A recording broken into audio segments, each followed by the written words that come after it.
Voces que generan opinión en Mesa de Noticias. Y como cada 15 días ya lo estamos viendo a través de nuestro locutorio virtual, porque sí, se conectó con nosotros, porque hay tanto de qué hablar, tantos temas que nos estamos regodeando aquí. Sí, puede escoger ahí Puede un abanico de en un temas, abanico de temas. ¿cuál de todas las aristas quiere revisar? Le damos la bienvenida a nuestro columnista Fernando Peña. ¿Cómo estás, Fernando? Hola, Fernando. Muy buenos días, hola Leslie, hola Ángela. Bien, gracias a Dios. Sí, pues está bien acontecido y Estás efectivamente mejor que tenía el un gobierno, dilema. me imagino. Estás mejor que el No, gobierno. sí, eso sí, de todas maneras. Pero claro, dentro de esa variedad de temas, yo con el dilema de si, claro, a conversar sobre, por ejemplo, el paro de 24 horas que hoy día anunció el Colegio de Profesores, y decidí no hablar de eso a propósito de un hecho, de una situación que yo considero bien escandalosa. Y que de alguna manera viene a agudizar la crisis de fe pública y los escándalos que han ocurrido durante estas últimas semanas a nivel nacional y que es esta decisión, porque fue una decisión finalmente de parte de la Fundación Democracia Viva, de presentar un recurso de reposición para no restituir los recursos que el ministro de Vivienda les había solicitado en el caso del convenio en el Servio de Antofagasta.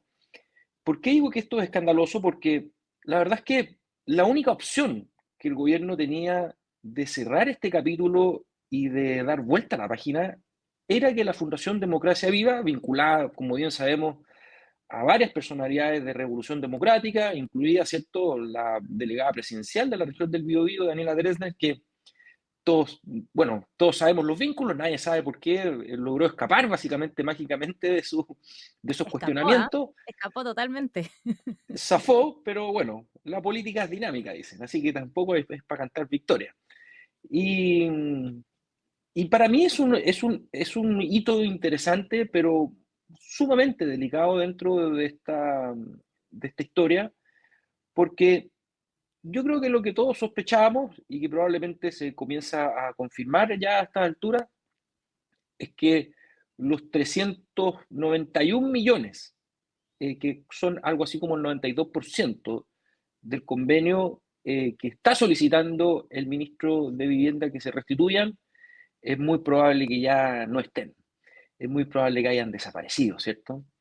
Eh, y eso sería no solamente la gota que rebalsó el vaso, sino que sería una situación primero delicada para el Servio de Antofagasta y en segundo lugar, ¿cierto?, para el ministro, quien de alguna forma ha descansado en que en la decisión de la solicitud de la restitución, a través de esa solicitud de restitución de fondos, se pueda de alguna manera resarcir, ¿cierto?, el daño causado eh, por los vínculos políticos y por todos los antecedentes que obviamente hemos conocido durante las últimas semanas.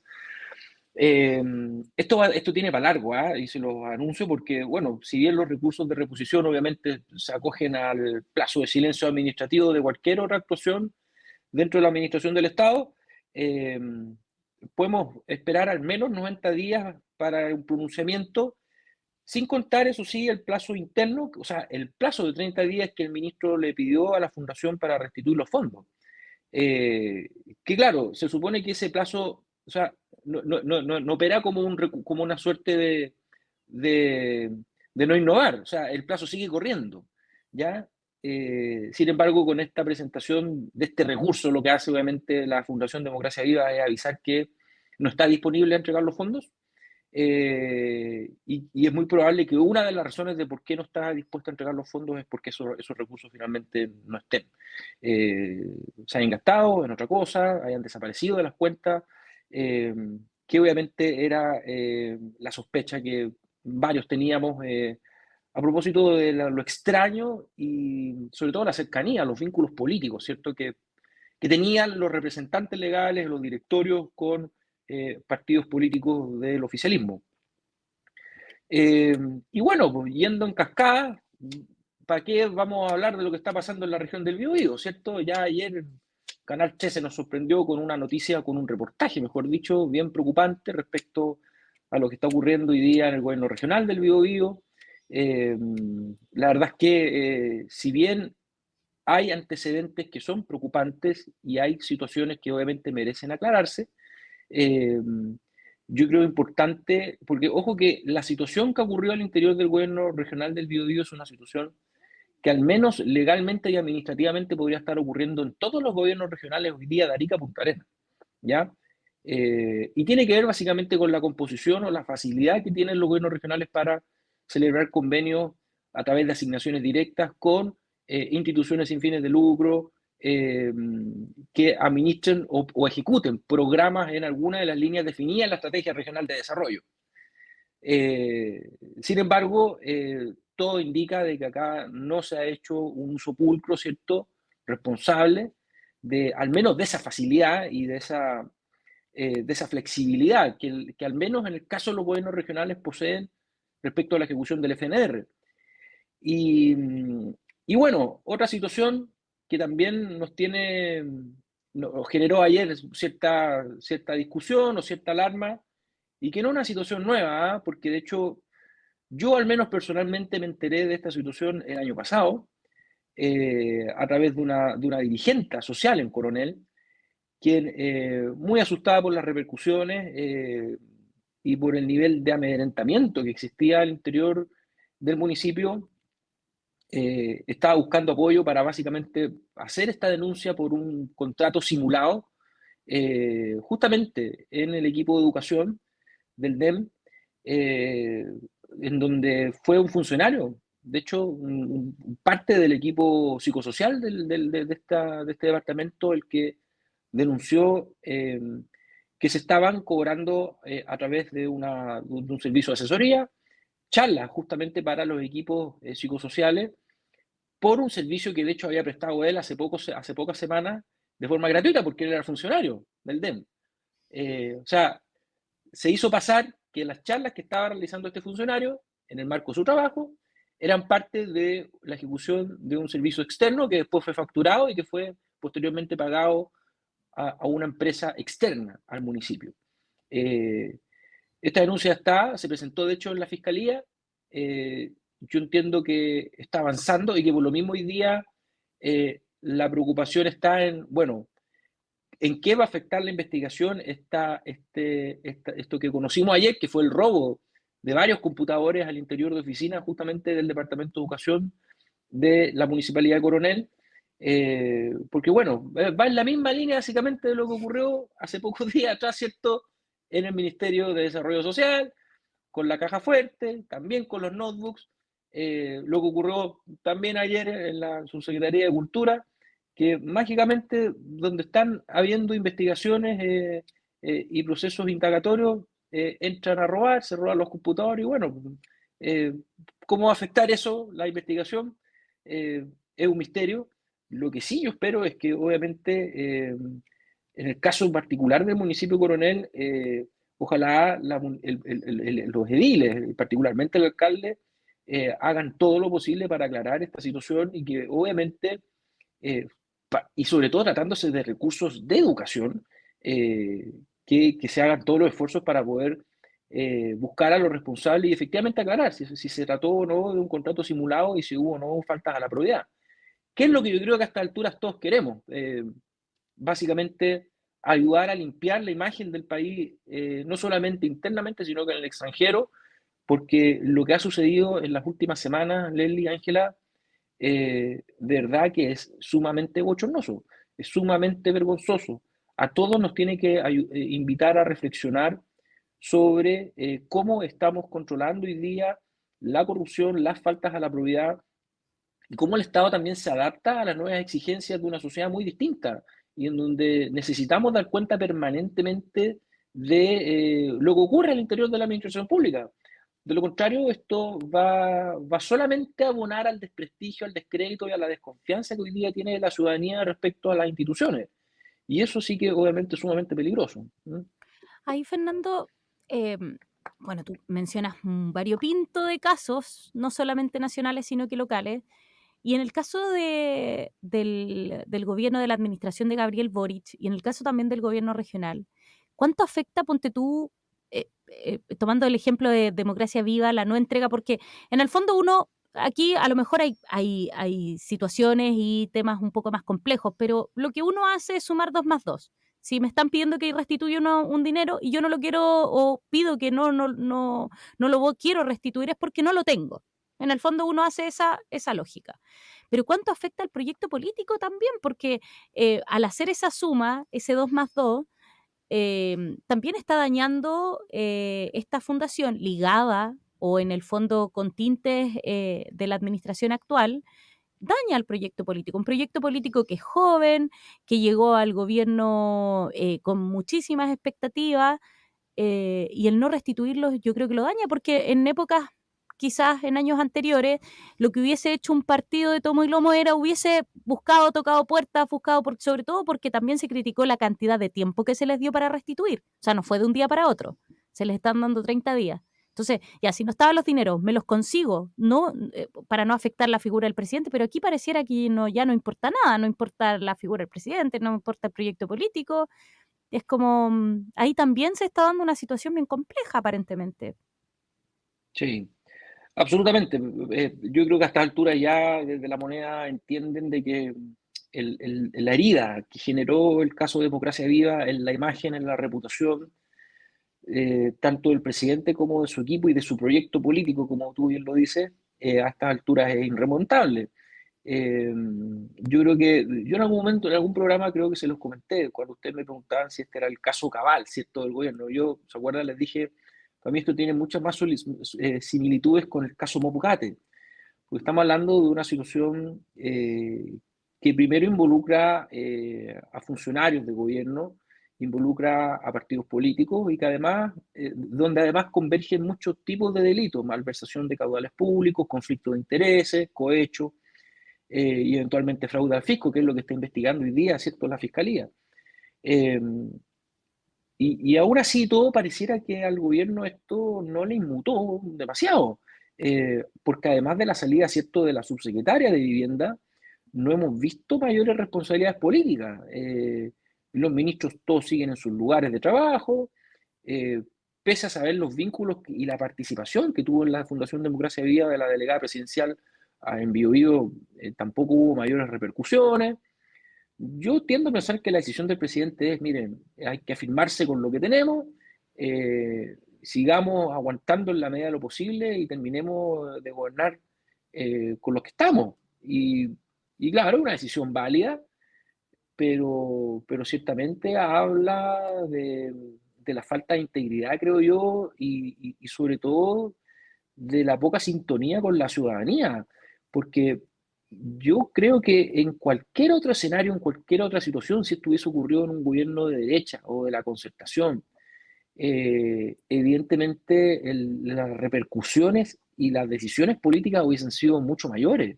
Entonces, eso denota cierta falta de pudor.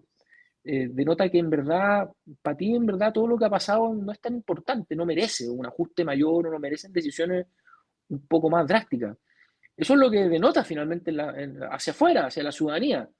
Eh, y claro, pues, el tema es que ellos mismos son los que de alguna forma pusieron reiteradamente, se autoimpusieron estándares superiores de actuación y de moralidad que claramente no están cumpliendo.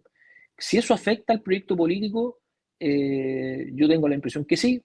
Vamos a saber, obviamente, qué impacto va a tener eso el próximo año, por ejemplo, la elección de alcaldes, de consejeros regionales y de gobernadores, pero todo indica de que hay un daño que ya está sufriendo particularmente el Frente Amplio y Revolución Democrática, que es el partido ancla, el partido más grande dentro de esa coalición, y claramente esto debiese incidir o afectar el rendimiento electoral de ese bloque, de esa coalición en los siguientes comicios, porque la verdad es que la gente no entiende, insisto, que después de tanta cháchara, de tanto transmitir respecto justamente a los estándares morales, de que somos muy distintos a nuestros antecesores, que ahora frente a un escándalo de esta naturaleza, miren para el lado y hagan como que aquí no ha pasado nada.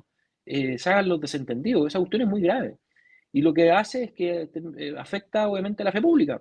No solamente la fe pública, por eso a mí me molesta esto, porque esto no es un tema solamente de crónica política. ¿Ah? Esto también afecta las instituciones. Esto afecta a los servicios públicos, afecta la reputación y sobre todo el delicado equilibrio sobre el cual se sostienen las instituciones del Estado, que necesitan de ese pegamento, de ese cemento, que es la confianza o la legitimidad que las personas les dan.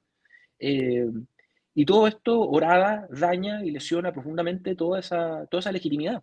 Entonces no nos sorprendamos cuando el día de mañana de nuevo la gente con tanta facilidad sale a destruir, a protestar y a sumarse, ¿cierto?, a procesos insurreccionales con la facilidad con la que ocurrió básicamente en octubre del 2019, porque bueno, todas estas cosas, todas estas muestras de indolencia del sistema político son las que finalmente terminan abonando a que se sigan agudizando este tipo de malestares.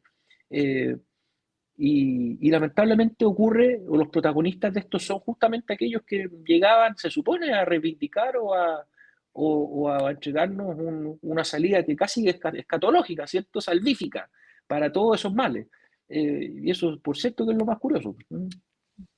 Ahí, Fernando, también cuando vemos que esto afecta a distintos tipos de instituciones, estamos hablando de un ministerio, de secretarías ministeriales, pero también gobierno regional, como hay investigaciones acá, municipios, hay municipios que están investigados por otras cosas, casos también de luminarias LED, en Ñuble hay Ah, varios y alcaldes, Telecom, cierto, no lo claro, mencionamos medida porque, cautelar, bueno, entonces podríamos estar vemos toda que la esto. tarde. Claro, sí, solamente nombrando. Entonces, esto no es una situación que afecte.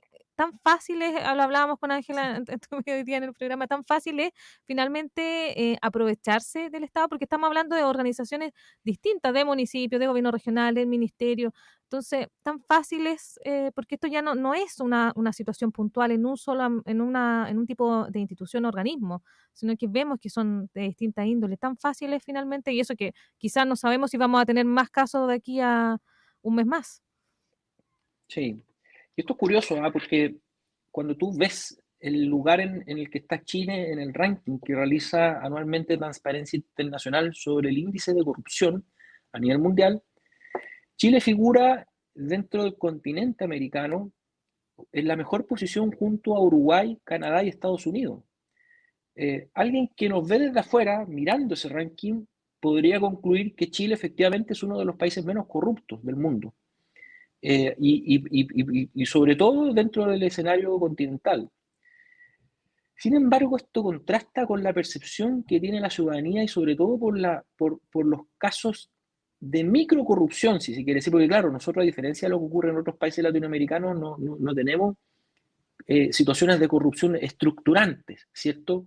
Eh, pero sí, todo este tipo de noticias, todo este tipo de casos van, insisto, horadando, dañando, lesionando la fe pública y sobre todo generando una percepción distinta de lo que efectivamente existe hoy día en materia de combate a la corrupción en nuestro país y sobre todo a nivel subnacional, donde creo yo, Leslie, tratando de atender tu consulta, creo es donde ya existen los principales desafíos. Eh, eh, Hoy día, lamentablemente, una persona que quiera cometer faltas a la probidad sabe que se expone a penas muy bajas. Sabe que obviamente va probablemente a ser sometida a un proceso disciplinario que puede terminar con la destitución, al menos desde la responsabilidad administrativa. Sabe que probablemente un juzgado civil le puede pedir devolver la plata desde la responsabilidad civil y sabe que probablemente si es que esto termina en sede penal va a terminar con alguna pena remitida, pero en ningún caso en una pena de cárcel. ¿Por qué? Porque el porcentaje de delitos como el cohecho, la malversación de fondos públicos, el conflicto de intereses, el cohecho son penas o son delitos que efectivamente tienen penas muy bajas. Eh, y además, sin mencionar que la cantidad de situaciones que investiga la Fiscalía y el Consejo de Defensa del Estado, la cantidad de situaciones que se investigan y que terminan en juicios o en formalizaciones es muy baja también. Entonces, tenemos poca capacidad de fiscalización.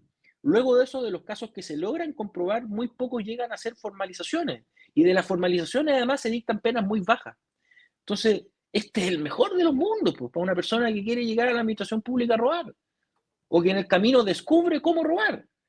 Entonces, acá hay cuestiones que tienen que ver con el fortalecimiento primero del sistema persecutorio, de leyes específicas para reforzar el combate a la corrupción y para reforzar el andamiaje para cuidar la probidad dentro de la administración del Estado, tanto en el nivel central como en los gobiernos subnacionales. Y luego de eso también, obviamente, reforzar los mecanismos de control que realizan instituciones como Contraloría General de la República. A Contraloría General se le ha perdido el respeto, lamentablemente. Hay autoridades que, siendo investigadas, estando sumariadas, ni siquiera responden la solicitud de información que muchas veces emanan desde Contraloría. Veamos nomás la actitud que tuvo, ¿cierto?, el alcalde de Recoleta, Daniel Jadwe, cuando el Contralor anunció que se iba a investigar la situación en la que está involucrado por las farmacias populares. Una actitud de menosprecio, de que mire, ¿quién es usted casi? ¿Ah? Estoy pensando en querellarme por lo que dijo. O sea, eso habla de que finalmente a muchas autoridades les da lo mismo y no le toman el peso y no le toman importancia y no respetan finalmente la labor que hace Contraloría y tampoco la labor que realizan los órganos persecutores, porque saben que finalmente están expuestos a penas muy bajas. Entonces, acá hay que hacer cambios drásticos a nivel legislativo en materia normativa para reforzar las penas y las sanciones a personas que cometan faltas a la probidad. Es la única forma de inhibir que más situaciones como las que hemos visto en este último tiempo sigan ocurriendo. Yo de verdad creo, no veo hoy día otra solución. No es la solución acá seguir cambiando ministros o pensar de que, mira, vamos a poner otro secretario y con eso vamos a poder solucionar parte de los problemas. Porque este es un problema estructurante dentro de la administración del Estado. Y llevamos años discutiendo sobre esto. Y lamentablemente ningún gobierno se toma medidas y cartas en el asunto. En circunstancias de que quien paga finalmente los costos y quien paga el pato son primero los servicios públicos, los funcionarios, y acá yo debo decirlo, porque, incluso aunque a alguien le moleste, pero yo me saco el sombrero con los funcionarios de carrera que son quienes han hecho las denuncias de todo lo que nosotros hemos conocido por la prensa. Si no fuera por las denuncias y por las situaciones que han denunciado los funcionarios de planta o de contrata, nosotros probablemente no sabríamos, no tendríamos idea de lo que hoy día se está conociendo. Que a veces los criticamos, ¿cierto? Los vapuleamos. Bueno, ellos son los que muchas veces sostienen y los que defienden la integridad de la administración del Estado. Y si no fuera por ellos, que son el primer filtro, el primer eslabón de control, probablemente nada de esto hubiese salido a la luz. Nada.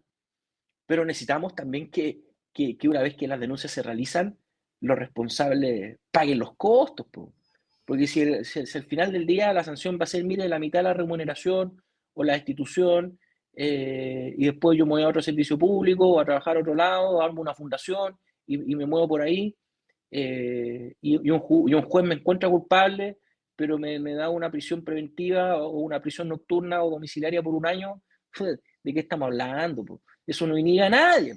Esa cuestión a nadie lo asusta. Entonces, tenemos que hacer pagar con penas de cárcel a quienes cometan faltas a la probidad y delitos vinculados a la corrupción. No hay otra forma de detener esto. Y aunque se den vueltas y analicemos el problema una y mil veces, si se han escrito ríos de tinta con esta cuestión. Y la conclusión está clara.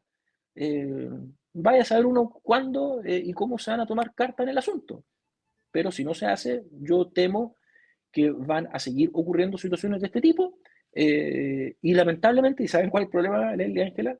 De que ya cuando esta cuestión empieza a pasar todos los meses, todas las semanas, ya deja de ser noticia. Y se empiezan a naturalizar finalmente este tipo de situaciones. Y eso sí que es el inicio del fin. Y ahí mejor cerremos por fuera y olvidémonos, pues no sigamos hablando básicamente del combate a la corrupción o el problema que implica para la administración del Estado la falta de la probidad. Porque va a llegar un momento en que ya no nos va a sorprender nada. Y esa cuestión sí que es muy delicada. Así es. De hecho, hemos conversado muchísimo. recuperar la confianza cuesta pero montones y perderla pero solo un abrir y cerrar de ojos. Fernando Peña, nuestro columnista como siempre, con estas reflexiones donde nos gusta quizás profundizar en temáticas que a veces pasan demasiado rápido y que a veces necesitamos también escuchar con más atención. Fernando, que tengas una excelente semana. Igualmente, chao Lely, chao Ángela. Chao, Cuídate Fernando. mucho. Cuídate. Igual. Bien, ahí lo teníamos, así es. Ojalá que esto se le pueda poner un atajo, sobre todo para que la ciudadanía también tenga señales claras de que alguien quiere poner fin a cualquier tipo de enriquecimiento ilícito o de temas de corrupción también en el Estado. Sí, es lo que se ha extrañado también de parte de los parlamentarios, modificaciones de fondo a propósito no solamente ya de los casos en particular o las investigaciones que por supuesto lleva el Ministerio Público, sino que también cómo evitamos que de aquí en adelante esto siga ocurriendo, se sumen más casos.